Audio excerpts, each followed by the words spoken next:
Good morning. Welcome, YouTube. We're glad that you're with us today. We are going to have a great recording for you. We're talking about conflict resolution and your children, helping your children to know how to resolve conflicts. So we're looking forward to today's discussion.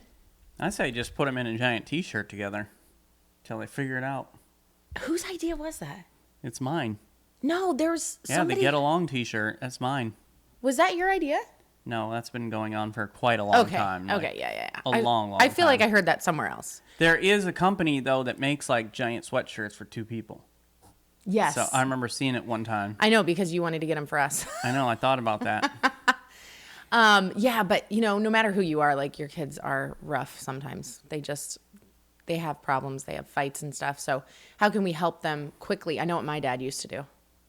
What did he do? I have a photograph, which we can talk about this in the episode too, but he would open up the Bible to, like a paper Bible back in the day, to Ephesians 4:32, which is all about kindness, forgiveness, being tenderhearted toward each other. Okay. And then he made us kneel in front of the Bible, in front of the couch, and hold hands, two hands around the Bible with the Bible in between our hands. And we had to read the verse while holding hands. This seems a little cultish. Like, a touch. It seems weird. It's weird, but you know what? By the end of it, both my brother and I were like laughing and giggling because we were like, this is so weird. This is insane. Yeah. Yeah. So, but we're going to share some stuff like that is relevant from our childhood and stuff. But I wonder what your parents did. Did they have a certain way of like helping you to get along with your siblings and stuff? We want to hear from you. So put it in the comments. Well, here's what I want to know. Okay. This is a conversation I'd like to have in the comments, because we often have heard that boys, when they fight, are more physical. Yes. In their fighting, and girls is more verbal. So I'd like to know kind of what your experience is with your kids in your house, or even growing up with your siblings. What were you guys like? So.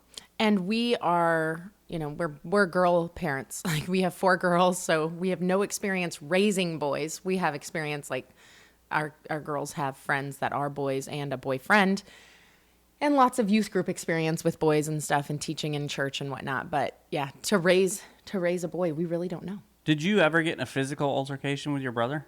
Oh, yeah. Oh, absolutely. I would hit him. He would hit me. Okay. He always won the physical altercations. Always. Well, he's older than you, for one thing. Yeah, he would pull my hair. I remember us whipping each other with licorice. Oh, boy. You got violent. Mm-hmm. Mm-hmm. Well, I remember when we first got married, how you would punch me. Yes, because I would punch my brother, and he would punch me. Even playfully, you'd punch me, and I'm just like, listen, if you're man enough to punch me, you're man enough for me to punch you back. Like, obviously not in the face or anything. You would punch me in the arm. And I'm just like, I don't like this. Mm-hmm. I don't remember ever getting in a physical altercation with my sister. She's 3 years older than me. But me and my brother, who's 2 years younger than me, we've fought physically a lot. In fact, I have a big scar on my elbow from where he cut me with a knife. Mm-hmm. I was going after him with a broom handle, and he picked up a knife and cut me. So... Seems reasonable. Just kind of curious what your experience is between boys and girls in the physical contact or not. All right. Let's get into the episode, babe. Okay. Let's do it. Gather round, everybody. It's time for a family meeting. The Family Meeting is a show that's all about family relationships. We're the Osterkamps. I'm Thomas, and this is my wife, Lysandra. Hello and welcome to our family. Welcome to episode 232 of the Family Meeting Podcast. We're glad that you have joined us today on this beautiful spring day. We're loving it here in Florida. I don't know what it's like where you are, but spring is in the air down here. On today's episode, we're going to discuss how to teach your children about conflict resolution. And I think a lot of conflict resolution with kids happens in the family among siblings, but the episode is not really about your siblings, your children as siblings fighting, because your kids are going to have issues and conflicts to resolve with you, with friends, with just people like other kids in their school, whether it's friend or not, maybe in their church setting or whatever, neighborhood kids. There's always opportunity for conflict because we are human. And so there's always opportunity for conflict resolution. So we want to talk about that from all directions, not just siblings, although when you live in a house with a bunch of kids, the kids are going to fight. So, Yeah. We will be talking a little bit about that today. And this is not in our podcast, but it just brought this to mind. I just finished a book yesterday by Jessica Leahy called The Gift of Failure. And so it might make a great podcast episode, but one of the things that she talks about is what a disservice that we as parents often do, and even teachers do, by too quickly breaking things up when there is conflict between kids, and not allowing them the ability to work through it themselves and learn how to do that. So I thought that was quite kind of an interesting, and I understand the logic with which she was coming from, because we often want to protect our kids from all hurt, all harm, all failure, and the point of the book is that does a lot of damage and hinders the growth of our kids. So, just thinking about that as you were talking about kids at school and all that kind of stuff. It makes me think about like those memes or videos from it's like parents in the 80s and the kid is going for the outlet and the dad's like, let him go. Yeah. You know, he's got like a metal knife and he's going to stick and dad's like, let him go. And then of course, parenting now is like, no.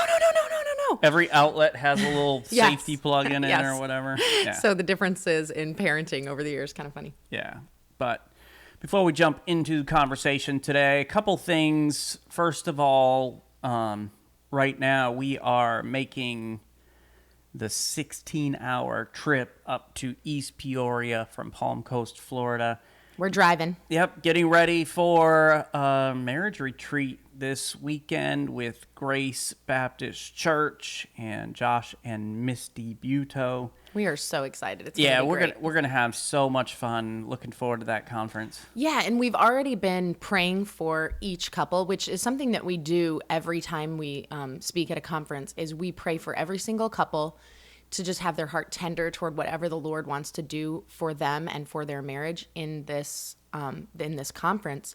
We like to pray specifically for the pastor and his wife because it is hard to have a good marriage and also be leading a church and all of the other stuff that goes with that. And then we pray for our own hearts. Yeah. Like that God will show us stuff that we need to work on in our marriage and how can we better represent God even through our marriage. So those are the kinds of things that we're praying for as we get ready for this conference. And last count I heard, 29 couples signed up, ready to go for that. It's going to be great. I'm pretty sure you could still sneak into the event if you want to register for that. We could probably get you in. Is registration technically closed? Not that I've heard. Oh, okay. So I mean, I think there's still time to get in, whether you want to stay at the hotel. That's one cost, or you just want to come to the conference. That's another cost. Okay. So we've got friends that live in the Midwest who are coming. We've got podcast listeners who are coming, and then, of course, people from their church. So really looking forward to that time together. Yeah, it's going to be great. It's always such a blessing and so encouraging in our own lives. It's really special. We've got a few other events coming up later on this year. We're going to be in Mississippi in May, one right here in Flagler Beach in July, and then we'll be up in, I think it's Gray, Georgia in August. Mm-hmm. So looking forward to those events as well. I want to spend a couple of minutes highlighting some of the conversations and things we're having in the family meeting community group. Some fun posts, some serious conversations, some crazy conversations.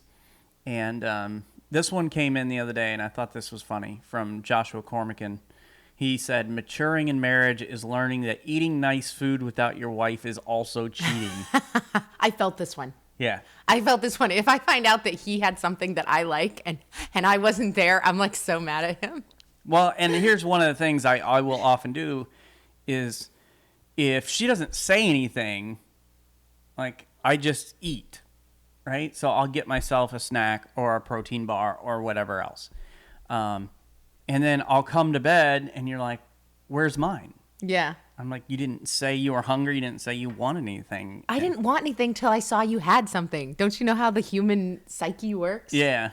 So the other day, what was I doing the other day? I don't know what you're going to talk about. Well, I was down here and I texted you and I said, I'm making myself something. Yeah. Do you want some? And I was like, oh yeah. Yeah. So I don't remember what it was, but I learned to check first. I was working on my laptop in bed. I like to do a lot of things in bed. I work on my laptop in bed. I like to eat in bed. What else do you like to do in bed? Nothing. Yeah, I know. It's very crummy in our bed. He got so mad the other day. Because you and Catherine were eating in the bed, and I get into bed, and there's crumbs everywhere. And I'm like, what were you guys doing up here? What were we eating that was so crummy? I saw there was an empty bag of tortilla chips. Oh, yeah, that was Catherine. That wasn't me. Yeah, I let her have tortilla chips, and I had her. She was on your side. Yeah. It was ridiculous. Love you, baby. So that was kind of funny. I'm curious if our listeners, do they get upset when their spouse eats something without them? They have to. Come on, guys. Yeah. Yeah. Amanda Lawrence shared a reel that I thought was hilarious. And if you're not in the group, you need to get in the group. And if you're in the group, you got to watch it. But basically, this mom is cooking in the kitchen, and she says something to her son. They got a couple sons, one of the sons. And the son gets up, and he basically raises his voice at mom. And then all of a sudden, like, dad walks around the corner. Yeah. The music changes. It's so funny. Yeah. And the boy's like, I didn't mean to raise my voice like that. And the dad says, you didn't mean to raise your voice, or you didn't know I was here. And I was like, go, Dad. Yeah, so that was really funny. The way the video ends and all that. You've got to see it for yourself. Yeah, that one is funny. That hit home for me, not just because it was funny, but it was like, I can't stand it when kids are disrespectful to their mom. Mm-hmm. So I always worked hard to make sure, like, you're not going to do that to your mom. Right. For our girls. Because I'm like, Lysandra's my number one. Like, you're not going to talk to her that way. Yep. So that kind of hit home for a couple reasons, but I thought that was funny. There was this one by Lena Williams, and it's an elderly couple who's sitting there, and he says, Margaret, for the last 30 years, all you've done is find mistakes in everything I say. And then she just says, 31 years. That was really cute. And that is funny how as couples we often do that. Yeah. Where we're pointing out the mistakes. Oh yeah. So one more I'll share with you that I thought was good. This is from Kim Hunt. And the meme says this: when I say I'm just going to the bathroom, my toddler hears family meeting, assemble now. Yeah. And she said, for me, it's the mailbox. So if it's like, hey, I'm going to the mailbox, everybody's like, I want to go. Like, I don't know if everybody's like excited to get the mail or what the situation is, but I get the bathroom thing because I remember, we had all of our kids really close together in age, and I would go to the bathroom, and 3 of them would be outside the bathroom door with their tiny little fingers underneath the bathroom door. Like some horror movie where they're trying to get at you. Yeah. And I'm like, Mommy will be out in a minute. Go play. And nope, they just wanted to like be wherever Mommy is. So yeah. So some great posts, some great conversations that we're having. I want to encourage you to share your family related posts, whether it's serious, whether you have actual questions. Sometimes prayer requests are shared in there. I love that. But feel free to jump into the group and start sharing. I love it. Okay, so let's get on to our discussion for today, teaching kids about conflict resolution. And you guys, this is such an essential skill. I think that I feel like so many people in our generation, so I just turned 40, Thomas is 44. I feel like so many people in our generation like missed any of this. We were not raised with any kind of tools to understand how to resolve conflict healthily. Yeah, in a healthy way for sure. Well, I know, and like, I was not allowed to disagree with my parents about anything. It was just, this is what I said, do it, or, Yeah, and shut your mouth. Yeah. Yeah. Or you're going to be disciplined. Right.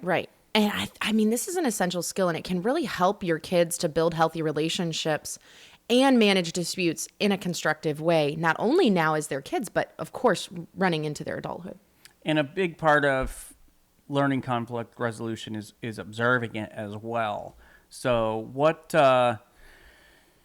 what experience did you have with your parents? Did you see or hear your parents fight? And if so, did you see and hear them resolve the conflict, or what was the experience in your house? My parents were really careful not to fight in front of us. They worked really hard at it, but we still tease them to this day. And I know that my mom doesn't like it. Like, I think she still feels bad about it, but I'm like, Mom, everybody fights. Like, it's Everybody okay. fights, yeah. It's just a funny story because it's funny to me. It might not be funny to her yet, and I never want to disrespect her, but they did bills together on Mondays. I still remember this as a 40-year-old woman. They did bills on Mondays, and they always fought on Mondays because they were talking finances, and we were always just, struggling along. And so their room was in the basement, and there was a door at the top of the stairs, and they would shut the door and do bills in the basement. And that was also my dad's office in their bedroom. And all three of us kids would like sneak quietly over to the top of the stairs, and we would listen at the door. And I remember very vividly one time we got cups. Oh, and that's put funny. Cups on the door. Yeah, so you could listen better. Yeah, to see if does that actually work? And it worked pretty well. I mean, the basement was like as big as the house, in in square footage. So it was the whole basement of the house, and the steps. We were up another story. So we never really heard exactly what was being said. I couldn't even tell you what they said, but I remember being like, "Oh, Mom and Dad are fighting," and then they would always come back out of that united, yeah, and everything was fine. So they didn't carry over whatever the disagreement about finances was into the rest of our family. So they definitely resolved conflict, but I wouldn't say I was ever told do this, don't do this, or whatever in conflict. Okay, what about you? What did you see? My parents fought a lot. I don't remember ever hearing it being resolved as far as I'm sorry I spoke to you this way, or I'm sorry I did this, I forgive you, move on from that. My dad would sometimes bring home flowers or chocolates or something after they had an argument, and that was kind of his way to apologize, I think. But as far as you talked about, our generation maybe not gaining the tools, I don't remember, learning the healthy way for conflict resolution, and just like we talk about owning it and all that kind of stuff. Yeah, finding forgiveness. Did your parents try to hide that they were fighting, or was it right out in the open? A lot of times it was out in the open. A lot of times we'd be told to go upstairs or whatever, but it's we have an old house, it's not soundproof, and they were not quiet, so you hear everything that's happening. Okay, so you could even hear the words that were being said. Yeah. Okay, for me it was just muffled rah, rah, rah. Yeah, no, our house was 100 years old when I was a kid, so you heard everything. It was not soundproof or anything. Yeah. Okay. So that's kind of what we saw. It might be good for you and your spouse to talk about, what did you guys see, each of you, in your own homes, what actually happened. And we want to share with you some things that you can follow to help teach your kids about conflict resolution. And maybe you would add to this list. Maybe there's something that we've missed off of this list. We'd love to hear from you. We want to know, we can learn from you just like you can learn from us. And that's the whole goal with Family Meeting, is that we learn from one another. So make sure that you are telling us, what we missed, what you have found has been really good for conflict resolution in teaching your children. Well, as I mentioned just a little bit ago, the best way to teach your children anything is to model it for them. So if we want our children to learn how to resolve conflict in a healthy way, we have to model that for them. So one of the things Lysandra and I talk about when we go to a marriage retreat or conference or something, if we're talking about conflict resolution, we talk about the importance of, if you fight in front of your kids, if they hear you fight or see you fight, making sure that that you also resolve that in front of them so they get to witness that. Mm-hmm. You think about your children most likely already have a way of handling conflict based on what they've seen from you as parents. So if you fight by screaming, throwing things, and storming out, most likely your toddler already does those things when they're angry or disagree with something or someone. We have to model calmness and patience in our own conflicts so we can teach our children to be calm and patient as well. Mm-hmm. We can't expect them to do something we're not doing. Absolutely. And I think so often we do that as parents. Like, do as I say, not as I do is kind of like the philosophy. Yeah, but it's really flawed philosophy. It's not good. We don't want to be hypocrites. Like, that's really important to Thomas and myself. We don't want to be hypocrites. Like, if we tell our kids to do this thing, we're going to be doing it too. I mean, we try. Try to, yeah. We try. Of course, we fail all the time. And by we, she means her. Yeah, okay. Whatever. But children do learn by watching their parents, and you think about all the different stuff that your kid does because you do it too. And you think about the little toddler who puts on the mom's high heels and walks around with the purse, right? Yep. Because they see mom doing that. All our kids did that. Every single one of our kids would do that. They would love to put on your shoes, and I could still see their little toddler feet clomping around. Yep, they try to slide around because obviously they can't pick up their feet with the shoes in it. And your big giant purse and whatever else you had. Yep. They just want to be like mom and dad. So, of course, when they see how you handle disagreements, then they're going to do the same. If you are calm and respectful when you and your husband get into something, or you and your wife get into something, that's what they're probably going to model. So, like, this is the first step. This isn't enough, though.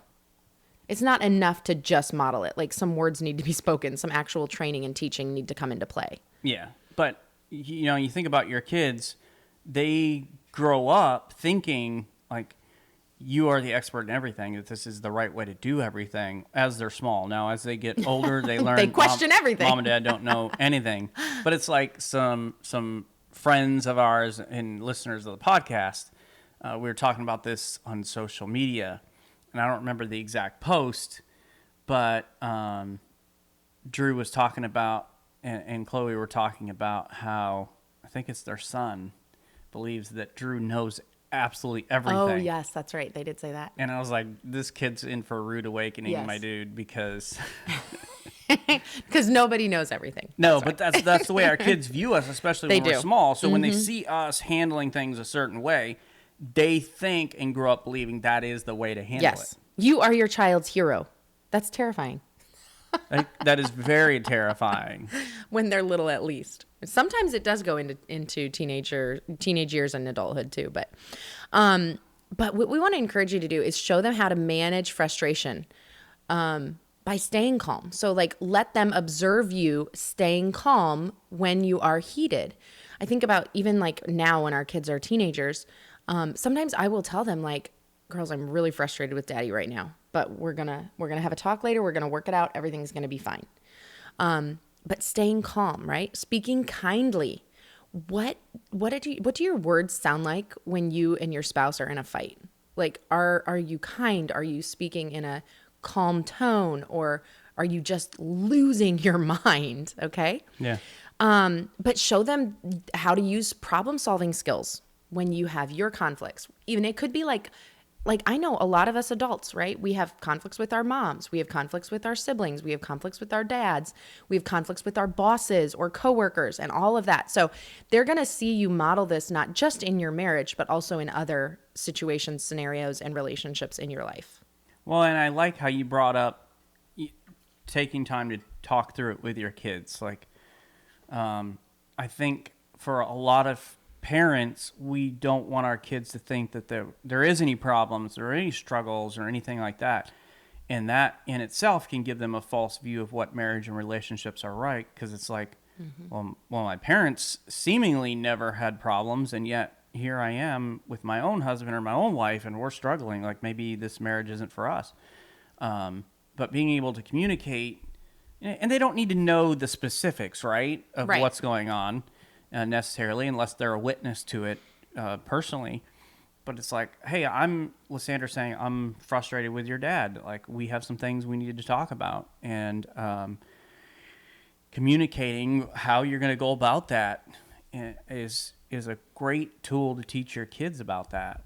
I think one of the things we need to do as well is to teach our children to express their feelings and thoughts clearly. Yeah. Encouraging them to use I statements, such as, I feel upset when. Right. This is so important in marriage, relationships, conflict resolution. This one right here can make all the difference in your fights. Yeah, and we're still, we're teaching our kids to learn how to phrase things in a better way. In fact, I think it was just yesterday, we were having a conversation about somebody was saying always or something like that, and it's like, yeah, Violet said, she always does this. And I said, no one always does anything. And then I was like, okay, Violet, is there anything that you always do? There's nothing that you always do. And of course, she got me right away. And she was like, breathe. That's when I came in. I'm like, well, not if you hold your breath. So I was like, haha, I'm a winner. I'm like, if you hold your breath, you're not breathing. And then Violet's like, heart beating? My heart is always beating. And I'm like, okay, so you always beat your heart. Your heart is always beating. So I was like, unless... But that's not up to you, and your heart can stop. Like, that's true. But I was like, you can only say she always does that if you're referring to her heart beating. Otherwise, you should never say she always does that. Yeah. Because it's not true. No, it's not true. So you've got to... We want to teach them how to phrase things in a better way that better represents the actual situation and is not accusatory to somebody else or blaming somebody else. Yeah. So it's like, I feel upset when you do X, Y, or Z, or when this happens. Yeah. Instead of putting all the blame and all the focus on that person for whatever happened. Yeah. And this helps them focus on their feelings rather than pointing fingers, and which reduces defensiveness in conflicts. Because here's what happens. If you come at somebody and say, you always... immediately defensive. Like, Yeah, first of all, it's not true, right? So Right. we're then they're working on defending that always instead of actually focusing in on the issue at hand. Yeah. And so we've got to help them understand truth rather than exaggeration. Well, and it's not necessarily, I mean, it can be using the word always, but sometimes it's not using the word always. Sometimes it's just simply being like, you're angry. And it's not you're always angry. It's just you're angry. And that's not really necessarily true. And sometimes that can put the person on defensive too. And you're like, no, I'm not angry. I'm frustrated, or I'm irritated about work or whatever. And so even saying, instead of you're angry, saying, I feel like you're angry. Yeah. It's completely different. It just changes everything. So it's really important. Well, and I've heard you have this conversation with our girls at different points where you say to them, I feel like you're angry right now. Is that true? Mm-hmm. And so you're giving them a chance to explain why it seems like you might be angry. If that is, yeah, I am angry, or no, I'm frustrated, or I'm X, Y, or Z. I'm tired. Sometimes it's no, I'm just really tired. So rather than getting them on the defensive, because I'm not angry. Mm-hmm. Like, I'm not angry. So you I can't might tell be someone you are passionate angry about the situation or whatever else, but I've seen you model this well to our kids. Now, whether or not they're picking up what you're throwing down is a whole nother story, but Yeah. I think you've done a great job, especially in that area. Thank you. It's funny though, because with 4 teenage girls in our house. Somebody's always upset about something. Yeah. And so I feel like that conversation happens a lot around here. Yeah. I feel like you're angry. I like feel you're like you're upset. upset. Are you upset? Are you sad? Is there anything that's happened that you want to talk about? Yeah, it like is all the time. And I feel confident in the fact that they're angry because I want to say, trust me, I want to say, you're angry, knock it off. Or whatever. Your face is definitely angry right now. I don't know what's going on in your head or your heart. Yeah, but... it's the old, like, if looks could kill, I'd be dead, right? So this, I have a lot of opportunities to practice this one in our home. But another thing that I will do sometimes is, like, when I catch the girls talking to one another in these, like, you're angry or you always do that or whatever, I not only try to model it, but then also correct their behavior and make them say it again the right way. That's good. So it's like... Make them rephrase the words that they're saying. Yes. So instead of saying, she always does this, it's, I feel like she is doing that again or whatever. And make them say it out loud all over again the right way. So, Okay. yeah, it's another idea. Another thing that we can and should do, talking about teaching our kids the importance of conflict resolution, how to do it in a healthy way, is to teach your kids the validity of both perspectives in an argument. Yeah, this one's important. It is. It's kind of difficult. It is. It's easy when you're the one refereeing, right? If I'm the one refereeing what's going on between my kids, even if it's very clear, like, okay, this sister is in the wrong. Like, she's not pulling her weight around the house or cleaning up her stuff, whatever it is. It's like, there's times where it's very clearly, this is this person's fault. You want to just blow the whistle and be like, yeah. But even in that, okay, well, why? What's going on in her life that she's not taking the time to do X, Y, or Z? And so trying to help them to understand both perspectives. And really, conflict resolution requires understanding both sides. Yeah, it does. Working to understand both sides. Teach your children how to listen attentively to others without interrupting. And explain that everyone's feelings and perspectives are valid. And it's important to understand where the other person is coming from before responding. And if we can learn that ourselves, and a lot of us have a hard time learning that ourselves, but if we can teach our kids to do that, that will greatly equip them in the ability to resolve conflict that comes up among them, whether it is at siblings or at school or with parents or whatever else, because you're learning to see things from another person's perspective, and that will keep you from attacking. That'll keep you from some of these statements that we've already talked about, and really work towards peace and resolution, because it's not just about my side and what I think is right or what I think happened or your motives are, but learning to see it from somebody else's perspective. Yeah, and listen, being able to see something that you very much disagree with from the other person's perspective is a sign of great maturity. It really is. An immature person cannot do this. So just think about that and maybe see, like, where are you at on that scale? Well, and this is another thing that I feel like you're really good at. You're really good at trying to see things from another person's perspective. We had a situation happen, and kind of a heated situation where you were pretty much blindsided, and somebody just kind of went off and just unloaded on you. And I remember afterward, you and I were obviously talking about it, and you were talking about how you feel pain for this person because you understand the things that are going on in their life, the other issues that are at play and involved. And it's one of the things that I really love about you is that you are very good at trying to see things from another person's point of view, even if it's like something clearly out of line happens. Like, that situation should have never happened, should have never unfolded that way.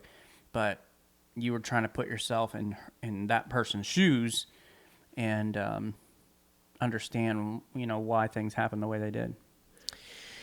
Yeah, and that comes along with listening to both sides and trying to having the desire to try to see the other person's perspective. And so we can encourage our kids to really consider how the other person might be feeling. And, a lot of times this plays out in sibling relationships where it's like, okay, I know you're mad at her for not cleaning up her side of the room. Do you understand that she got back from work really late and had done homework all day and she's really tired? Can we give her grace this time and let her have a little bit of extra time to clean up, right? So we're just trying to help them with that throughout whatever disagreements they may have. And this is going to help them develop empathy and compassion, which is really important in conflict resolution and life in general. We should all have empathy and compassion. These are just really keys. They're keys to resolving conflict peacefully. So you can ask questions like, how do you think your friend feels? Okay, because, and we've done this so many times. I remember times when our kids were like 7, 8, 9 in that range, and their friends would mistreat them. And it was clearly like the friend was in the wrong. Like it was wrong. And sometimes I'll say like, their mom and dad are going through a divorce. How do you think they feel right now in their life? And we will talk about that. Like, what do you think it would be like to pack up your bags on a Saturday and leave your mom and go to your dad's house? What do you think that they're feeling? Do you think that would affect how they are treating you right now. And they would be like, yeah. And sometimes it was actually really beautiful. It's going to make me cry. Sometimes it would make the girls cry. Like they would cry for their friend who had hurt them so badly because they would have empathy for them. And instead of just being like, I have been betrayed, I have been hurt, they're now weeping for their friend who has betrayed them. And I always found that beautiful. And it's not about, justifying their actions. No. The wrong that was done. The point is trying to understand that person and what brought them to this place, even if it's a horrible thing that they've done, so that we can give grace and try to work through it instead of pointing the blame and becoming angry and becoming bitter. Okay, why did this person do this, and how can I use that to try to bring about resolution? Absolutely. And I frequently say this to myself and also to my kids when we have issues with other people. Hurt people, right? So like we I think most of us, that none of that, that isn't like some sort of extreme bomb that we've never heard before. Like, wow, my mind is blown. Hurt people. We know that, right? But sometimes we need to be reminded of that. I should say frequently we need to be reminded of that. And so oftentimes I will try to help the kids to understand this person is hurt and that is why they lashed out at you. Yeah. And it, like you said, it doesn't excuse the behavior, but it helps. It almost heals a little bit of your hurt because you understand that it's really their hurt that they are projecting onto you. Well, it helps soften the blow. Yeah. Like it you really understand does. this is probably not personal. Sometimes it is. Sometimes you just Yeah. meet that person who's like a horrible person and for whatever reason they really want to hurt you. But most often that's not the case. Yeah. And it does help when you look at things from their perspective to soften the blow and like, okay, this is not even about me. This is about all these different situations that they have, and I just happen to be there when everything unloaded. Yes, exactly. And I love this question that you can ask your children when you're helping them work through conflicts is what can you do to make the situation better for both of you? And I like that because it's not just like, okay, I want my way, but you're saying, what can you do to make the situation better for both of you? And that also is helping you and them see the other person's side and have the compassion and have the empathy. Now, you talked about hurt people, and I like the other side of that as well, and that is healed people heal people. Yeah, that is beautiful. And so trying to help your kids see things from that point of view is like, okay, what can I do to bring healing to this situation? And part of that is not doing more damage. Yeah. So teaching your kids how to fight fair. Don't fight unfair. And helping them to understand what it means to hit below the belt. So we talk about this with our girls because there's 6 of us here living in the house in a 3-bedroom house. Okay? Conflicts are everywhere. So we do have a little bit of space to spread out, and there are times where I come down the stairs to go to the gym and one of the kids is sleeping on the couch, even though they have a bed. Or this morning, I think one of them, I didn't turn the lights on upstairs when I came out of my room, but I could hear somebody on the couch laying there. Yeah. So there is room to spread out, but it's tight. There's not a lot of room here for 6 of us. We know each other real well. Mm-hmm. We know the things that insecurities we all have and the issues and everything else. And so we talk to our girls about, hey, you know what would hurt and destroy your sister's feelings and the way that she feels about herself and everything else. Don't use the information that you have to do harm. No name calling, no yelling, no extremes. Don't jump from one extreme to the other. No physical touch. We do not, we're not going to handle our conflict physically. And no bringing up past arguments that aren't relevant to the situation. So, and you could go on, but you kind of set the ground rules for, okay, this is how a disagreement happens. And I liken it to a UFC fight, although no physical contact, right? But it's not no holds barred. It's not anything goes. so that I can win. Even in those situations, like it is organized, it's sanctions, they have tons of rules, and you've got to resolve the issue within the rules. And the same is true within your house. Like, you ought to have rules for how we handle conflict. Conflict is good. Learning how to navigate conflict is good. And so your kids need to learn how to do that, but we need to equip them to do it in the right way. So we're not going to do more damage. We want to deal with the issue at hand. All right. I know that we are coming to the end of this episode, but can we just pause for a second? I don't know what no holds barred means. It means anything goes. What is the bars that what are the holes that they're barring? I don't understand that one. Can you explain it? No, it's no holds. Oh, holds. Okay. Barred. In other words, not allowed. It's not nothing's off limits when you say that. Okay. So you could kick to the groin, you could poke people in the eyes, you could fish hook them.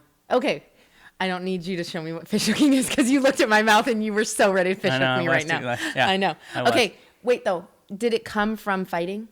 The hold? Like wrestling holds? Yeah. Okay, got it. Yeah. All right, I'm with you now. I just had to know, because when I thought the whole time it was no holes barred, but I didn't even really know if that was right. Okay.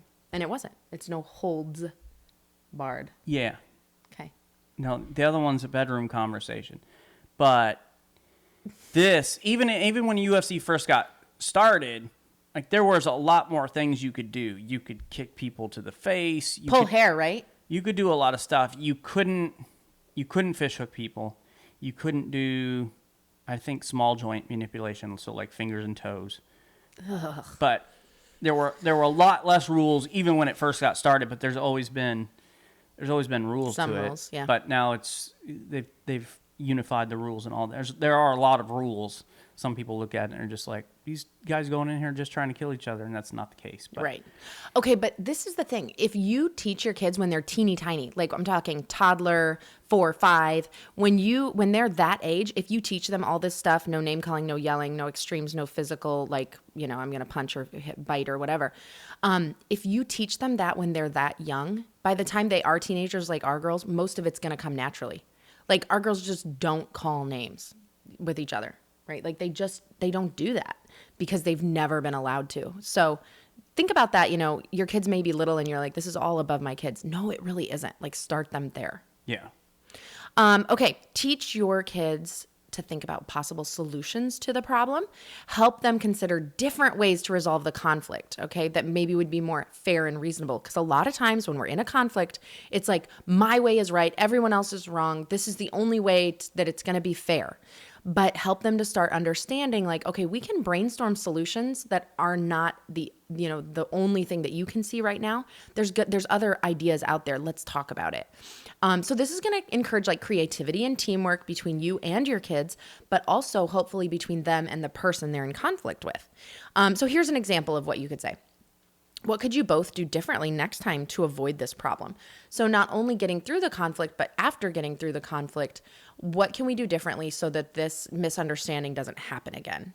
And just brainstorming with the kids, I think that can be a really positive thing.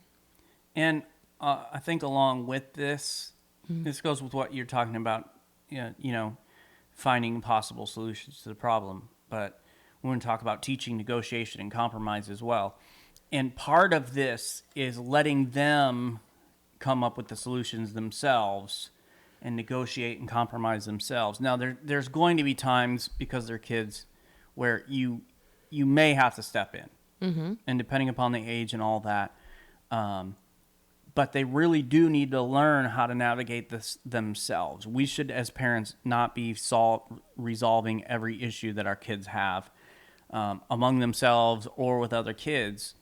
But letting them learn how to do that and gain that experience for themselves.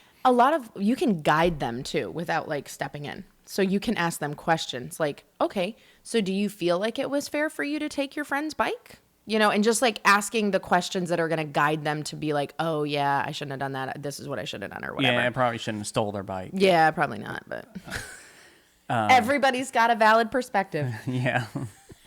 I think we got a different situation if their perspective is like, stealing stuff. They thought that their friend didn't want the bike anymore and gave it to them. Not when we're talking So about conflict they resolution. This is a way to try to twist it. But yeah, don't let your kids steal stuff. That's not what we're talking about. That's a different episode. Grand larceny. But helping your children that they might not always get exactly what they want. Yeah, that's important. Helping them to learn that. But they can find a middle ground. Compromise is often necessary in resolving conflict, and I would say almost always. Mm-hmm. You're going to have some sort of compromise that needs to take place. Mm-hmm. And we've got to encourage them to be flexible and find solutions that satisfy both parties. The point is resolution. The point is restoring the relationship. It's not about this side winning or that side winning. It's about restoring the relationship. And in order to do that, both of us, we're going to have to compromise. And we're going to have to set some things aside, set our pride aside for the betterment of the relationship. Mm-hmm. And then I think it's really important to praise your kids when they handle conflicts well, because that positive reinforcement is going to strengthen the behavior that you are trying to see in your kids. So acknowledge their effort, to stay calm or to learn how to listen or to solve their problems without like aggression and anger. Acknowledge when they don't lose their temper or when they can use compassion. Acknowledge when they are working to see the other person's side. This is something I try to do a lot with our girls, is say things like, I'm really proud of you for how you handled that situation with your sister. Oftentimes that's, where our conflict is coming from. Like, yes, they have friends and they have coworkers, but because, they're just in this house so frequently with their sisters, this is where a lot of the conflict happens. And sometimes I'll even say things like, great job using an I feel statement. That was really well done. Yeah. Or I'll tell them, you are a really kind sister. You gave grace to your sister when you were really angry, and I'm really proud of you. Or great apology. I'll tell them that sometimes, like great apology. I think a great apology is when someone says, I am sorry for making you feel bad when I said this. Like, just owning it, not making excuses, not trying to shift the blame or point a finger. It's just owning it. And being specific. Yeah. Like, specific apologies mean a whole lot more than vague ones. Oh, sorry. Yeah, sorry. What are you sorry for? Do you even know? I'm sorry I have this conversation right now. I'm sorry I married you. In there. Yeah.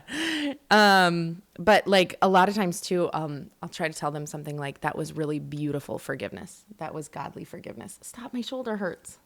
I pulled a muscle in my shoulder, you guys, and Thomas is making fun of me and calls me a baby. They care about me. They care about my hurt shoulder. Yeah. Muscles in there. There are muscles in there. And I don't know, they're pulled, they're strained. Something's wrong. Been working out too hard. Yes, I have. So your muscles need to resolve conflict with one another. There's pain right now. I'm going to have like a whole week off from the gym, and that may be just what my shoulder needs. Now getting back to the situation. Yes. The conversation. Yes. That Lysandra has derailed. I'm sitting weird because I'm trying to get my shoulder to not hurt. Yeah. But those 5-pound weights are just devastating to her. Right. Haha. Actually, yesterday I was using 20-pound weights in each hand, and I'm paying for it. There's your problem. You should not be above 3. I think you're right. On that, we can agree. 3-pound weights out. And even in this disagreement Lysandra and I are having about her capabilities in the weight room, helping your children to understand that disagreements are natural. Yes. And that different opinions or ideas are okay. Like, we're not all going to agree all the time, and we shouldn't. Mm-hmm. Teach them to respect others' views, even if they don't agree. So it's okay to hear somebody express an opinion and for you not to say something. Yeah. Just to think, you know what? That's crazy, or that's insane. Like, think it, but I don't say that. You don't have to. Mm-hmm. So we talk when we train our small group leaders. It's one of the things we talk about. It's like, you're going to have people in your group say some things that is like way off base or crazy or whatever else. You don't always have to correct them. Now, there are certain times where, it needs to be corrected. But it's okay to just to think some things without actually saying it out loud. Disagree quietly. Yeah. But also, we do want to teach them to respect others' views. Right. Even when we don't agree. And as I mentioned just a little bit ago, emphasize that resolving a conflict peacefully is more important than winning the argument. You know, it's about the relationship, and we have to keep that relationship as the priority. We've got to keep that in focus, that my relationship with my wife is the priority. Winning an argument with her is not the priority. The relationship with my daughters, that's a priority. You know, proving to them why they're right or they don't understand is not the priority. Same is true with friends and coworkers and all of that. So Yeah, and this is where Thomas gets the most improved award. yeah, because get a little trophy. it was all about winning. Yeah. When we got married, that's all it was about. And we talk about that in our book, Happily Never After. But now, Amazon.com. But now that is not the case. That is not how he views conflict at all. So most improved, baby. You're good at that. And then lastly, we're going to close this thing up, but we do want to encourage you to set clear expectations with your kids. Make sure that they understand the rules for how they're allowed to behave during conflicts, because there are times when they just don't know.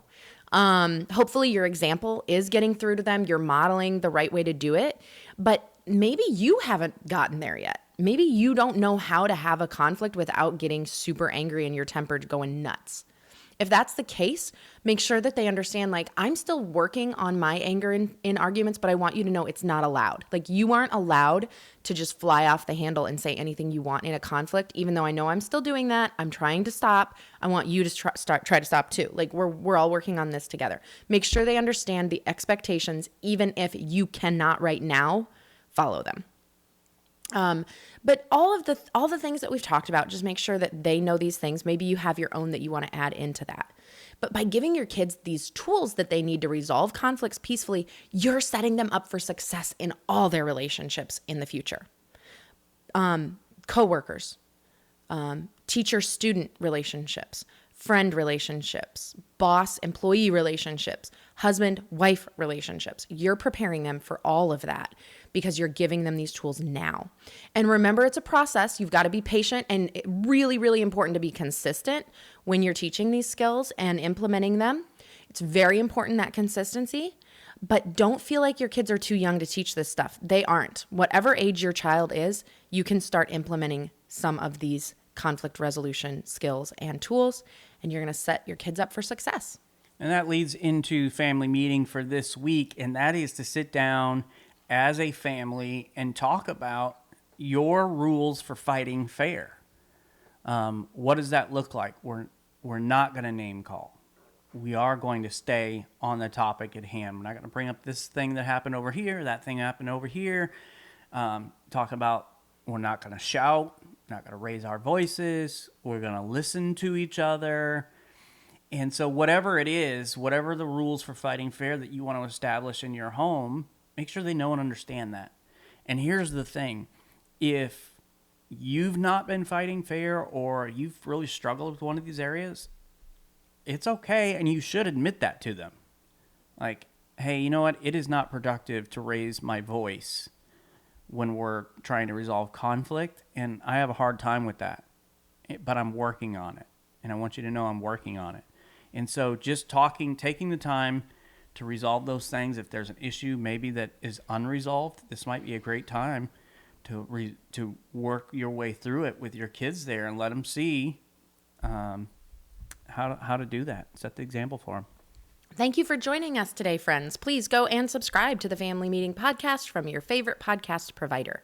And if you found this information helpful, please share this episode on social media and invite your friends and family to listen in with you. To find more content and information Lysandra and I provide, you can go to our website, familymeeting.org, or email us at info@familymeeting.org. If you'd like to shoot us a text or call us, you can send a voice message at 904-257-3062. And we want to invite you to join us for our next family meeting, which will be next Wednesday. And we are going to talk about your purpose in your marriage. All of us want purpose. We feel more fulfilled if we feel like we have purpose. So what is your purpose in marriage? We're going to talk about that next week. Thanks for joining us today for this family meeting. Have a great week, everybody. This meeting is adjourned. All right. Thanks for being with us. What did we miss? What did we miss on the list that would be good in teaching your kids conflict resolution? What are things that you've done in your house that have worked really well? What are things that didn't work well? We really want to have a discussion with you, so put that in the comments and we'll be watching. And if you do have a Get Along t-shirt, I want to see a picture of your kids in it. Please. Let's see it. I've got to see one of these. I want to see that. Never seen it before, unlike somebody that I knew. So let's make it happen. Okay, sounds good. Other than that, thank you guys so much for joining us, and we will see you right here next Wednesday.